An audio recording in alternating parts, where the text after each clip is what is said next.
Joining me now is Barry Levine and Monique El-Faizy. They are both accomplished journalists that have worked at or had been published at New York Times, Guardian, Washington Post, Financial Times, HuffPost. In fact, Barry was named HuffPost Game Changer Award winner in 2010. And now they are the authors of All the President's Women, Donald Trump and the Making of a Predator.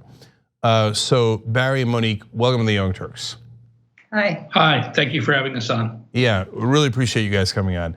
So you have broken a lot of news in this book. Apparently, there are new allegations of women that Donald Trump has, at a minimum, harassed. How many new allegations? Well, there's 43 new allegations in total that we found over the course of a year of reporting.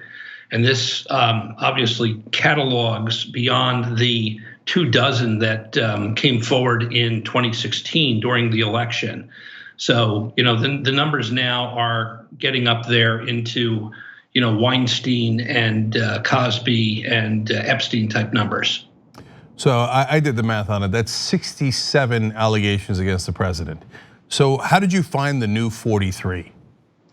Well, the 43 came through myself and Monique and two other journalists who joined our little team, Lucy Osborne and Whitney Clegg. Whitney was from CNN, it's investigative unit. Lucy did a documentary for the BBC on Trump and women. And the four of us worked over the course of a year going off in different directions. Monique, in addition to conducting interviews, also worked on the narrative while I was reporting from the field.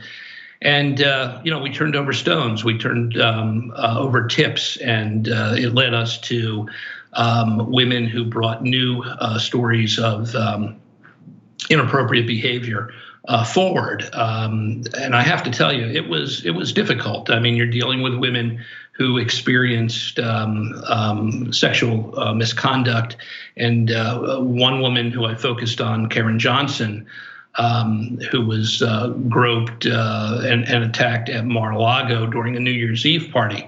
It took 2 months just of working with her before she felt comfortable in terms of coming forward. So I do feel that it was an accomplishment. The women who did come forward and worked with us were certainly brave and courageous to give us their accounts. So there's so many cases here, we can't possibly go over all of them. But Monique, I wanted to ask you about the beauty pageants and how Donald Trump used that sometimes to prey on women. Can you tell us a little bit about that? Yeah, we saw early in the 90s that he liked young models, young pretty women. He would go backstage at fashion shows and things like that. And eventually he realized there were easier ways to get young women, and he bought a beauty pageant or a package of beauty pageants. And he would exercise what he told Howard Stern, what he believed was his owner's prerogative. And he would just walk in backstage. A lot of the beauty pageant contestants talk about how he would sort of size them up as though they were cattle almost. And he really objectified them and made them feel dirty and used. I don't remember all the beauty pageants he owned. I thought there was a story about a teen pageant. Is that? But you guys tell me. So he had Miss Teen USA, Miss USA, and Miss Universe. That's correct. Yes. It was one company that had these 3 different pageants. But he also go into the backstage of Miss Teen USA's? Exactly. Okay. He did that. He did that at the beauty pageants, and he also would walk backstage at fashion shows where the models traditionally are very young. So he was, he had a habit of doing that, and that's one of the things we saw throughout the book is these patterns would emerge. He engaged in the same kinds of behavior for decades. So Barry, you guys write about an incident at a private Manhattan sex club with a teenage girl. What happened there? Well, there's no question it was maybe the most disturbing fresh allegation that we were able to put forward. And as the father of a teenage daughter, it was particularly troubling for me to report it. This happened in the early 1980s. It involved a mob-run private brothel in Times Square here in New York. Donald Trump was a client of this a particular brothel, according to the whistleblower, a man named John Tino, who managed the club for a major mob boss here in New York. And after seeing this particular porn star on a regular basis, Donald Trump asked this man's boss if he could arrange a threesome. But instead of having another porn star of the era participate, Donald Trump allegedly asked for a much younger woman to be involved. In fact, he asked for an underage girl. What ended up happening was the mob boss somehow recruited a young woman for this sexual encounter. She showed up at the club. Donald Trump was there. Before the encounter happened, the porn star asked the woman or girl how old she was, and she said she was a teenager. And then the three of them went into the private room. Now, our whistleblower witnessed the encounter on a closed circuit television. There was a hidden camera in all the rooms. The reason being is that these women who participated at this brothel were the porn stars of the day back in the early 1980s. And because they made movies and so forth, the mob boss had this man watch in a locked room on a closed circuit television monitor to make sure that the porn stars were not beaten up by the men who were paying for sexual relations with them. So is the allegation here that he had sex with an underage girl? We're reporting in the book that Trump engaged in a threesome with a female porn star who was of age, and a woman who described herself as a teenager to the porn star. Okay, so all we know is that it's a teenager, not necessarily underage. Well, because look, I don't want the audience to get it wrong. Like, it's teenager, he's a grown man, but it does matter in terms of the law. Yes, it does. We were unable to locate the girl, so we can't say with any certainty how old she was at the time. Yeah, okay. And I felt uncomfortable going beyond that in the book because we have the account of the whistleblower, John Tino, who I interviewed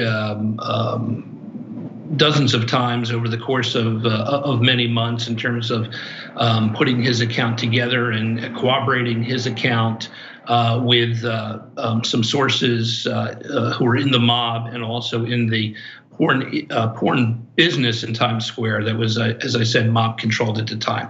John Tino describes this woman, I should point out, as looking something like Jodie Foster in the movie Taxi Driver. That famous movie at that time in the early 80s was only a few years old. And when I asked him what this young woman looked like, he described her as looking like a Jodie Foster type character from Taxi Driver. But again, this is speculation. We couldn't track down the girl, so we couldn't corroborate her age in any definitive manner. All right, Monique, you wrote a book called God and Country, How Evangelicals Have Become America's New Mainstream. So help me make sense of this. Here's a guy who's been accused by 67 different women of some sort of sexual impropriety. And yet the evangelicals who claimed that they were the party of family values and that was the main thing they cared about, love this guy. How do you explain that? You know, I think there's a cynicism here. So I, early on, before he was elected, I called an old source of mine, a source from my first book. And I said, what are you guys doing? This guy there's nothing about him that indicates that he's an evangelical. Why are you supporting him?